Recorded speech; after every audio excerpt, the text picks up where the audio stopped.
I think people might look at my practice and think at times it's quite disparate what I do, but I also think if you see the full kind of arc, there is a certain interest, like a core interest there, which is holding all these things together. And I suppose it's difficult for me to articulate what that might be, because that's why I make the work in the first place, is to try and figure out what that is.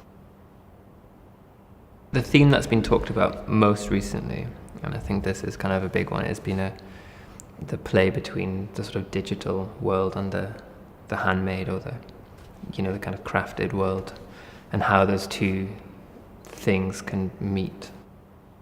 I think a good kind of early example of that is these series of prints.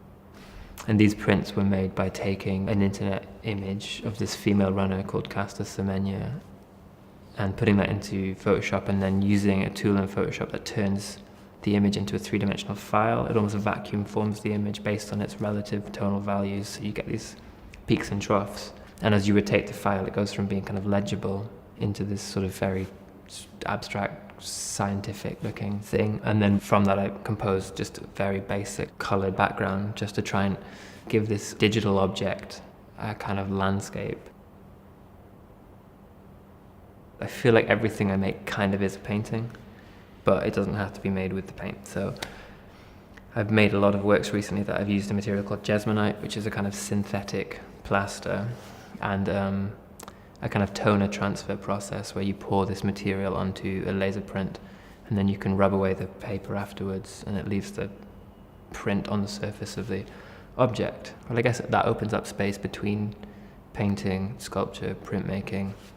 And it's not like I'm interested in like a kind of critique of what those things do when they come together. It's more just like, we live in a world where you have both at your disposal, and it seems stupid to me to like limit yourself to things when there are other things that can do it so much quicker and with a certain kind of intensity that, for example, like a painted picture couldn't do. So it's just about trying to like be open to the possibilities of different media.